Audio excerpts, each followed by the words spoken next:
Magandang gabi po sa ating lahat, sa ating lahat. Ang masaganang biyaya po ng ating pong Panginoon. Sa ating buhay bilang mga Kristiyano, alin ba ang priority natin? Yung maging mabuting lingkod o maging mabuting manlamba muna? Okay, sasagutin po natin ang katanungan pong yan.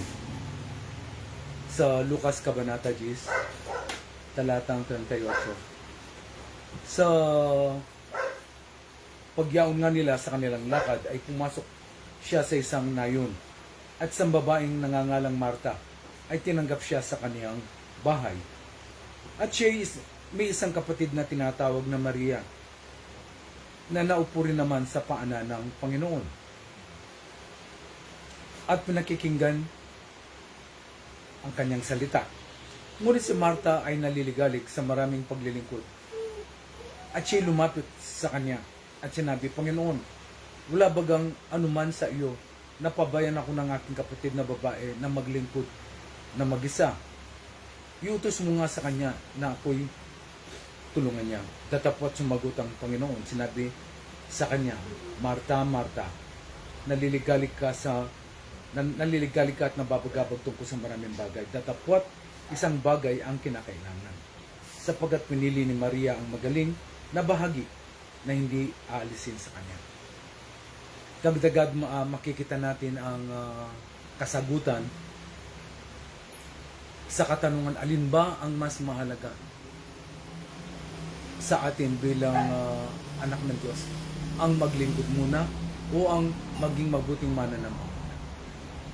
Dito nakita natin na mas kalooban ng Panginoon Diyos at mas nagustuhan niya ang ginawa ni Maria na ang makinig, manatili sa presensya ng Panginoon. Si Marta naman ay naliligalig sa kanyang paghanda, maaaring sa makakain ng ating Panginoong Jesucristo at saka sila. Ngunit, hindi masama yun. Pero ang nakasama dito ay yung nagpakaligalig siya. Sa halip na mag-enjoy siya sa kanyang ginagawa, masyado siyang nagkaroon ng pasanin. Napagod siya. Nagkaroon siya ng burden. At sa halip na magkaroon siya ng kasiglahan, ng kagalakan din sa kanyang mapaglingkuran ng Panginoon, kung ang pinaghandangan niya ay ang Panginoon na malamang kung di siya nagpakaligalig, kung di siya nagreklamo, kung di na naging burden sa kanya ito at nag-enjoy na lamang siya, sana naging katanggap-tanggap din naman. Of course, pwede naman siyang mahabol, hindi ba? Pero ano ba sa ating mga lingkod ng Panginoon? Ano ba ang mas priority? Maglingkod o ang sumamba? Sasabihin ko po sa inyo. Priority natin ang sumamba kaysa sa maglingkod. Bakit? Kapag mabuti kang mananamba ng Panginoon, of course, napapagpala ka sa presensya niya, nagiging sensitibo ka sa tinig ng Panginoon, nai-inlove ka lalo sa Panginoon, at kapag naranasan mo presensya ng Panginoon, napupuspos ka ng kagalakan, napupuspos din tayo ng katalinuhan, ng wisdom ng ating Panginoon. At kapag mabuti kang mananamba, magiging mahusay at magaling ka din lingkod ng Panginoon. Pero kung halos zero ka sa pagsamba at kaagad-agad gusto mo lamang humayo ka, pumunta ka dito, pumunta ka doon, mag-lens ka, na walang munang pagsamba o pananalangin, wala kang mararating. Hindi tayo kalugod-lugod sa harapan ng Panginoon Diyos. Ano ang mensaheng dadalhin natin? Kung wala tayong daladalang mensahe na galing sa Panginoon, na ating nakukuha sa pamamagitan ng ating pakikiniig sa Kanya. Every time na tayo'y sumasamba, every time na tayo'y dumarako sa presensya ng Panginoon, nakakapangusap ang Panginoon. Nais ko pong sabihin sa inyo na karamihan sa mga salita, mga pagtuturo na aking naibibigay sa inyo ay bunga ng aking pakikiulayaw, pakikinig sa Panginoon.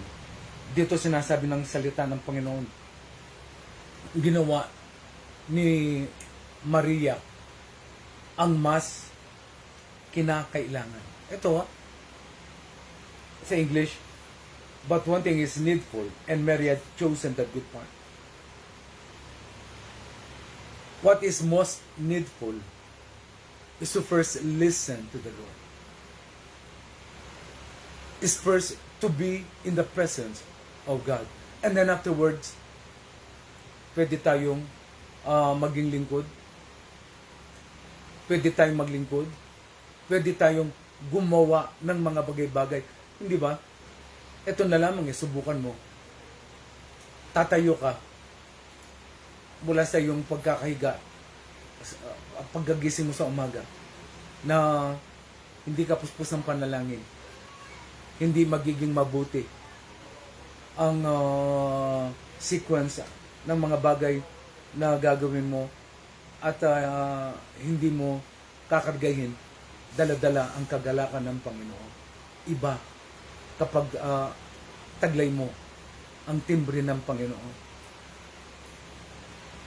Madalas sa umaga kapag ako'y nagpo-post, yun ay mga salita na sa akin pinadidinig ng o sinasabi ng Panginoon. Katulad kaninang maga, katulad kahapon pala,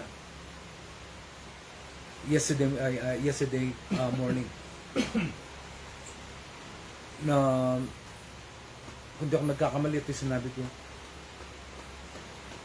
it is not right just even to think of something that is wrong or that is something negative. Mga minamahal, do what is needful. Gawin natin ang mas kinakailangan. Hindi ako nagsasabi niyan. Ang nagsasabi niya ng Panginoon, ano mas kinakailangan, manatil mo na sa presensya ng Panginoon. Ito ang ating maging priority. And then, serve Him afterwards, na may timbre ka na. Nataglay mo na ang kalakasan ng Panginoon, ng wisdom ng Panginoon, ang mensahe ng Panginoon. Magandang gabi po kung palain tayong lahat. Good night. Amen. God bless you po. Amen.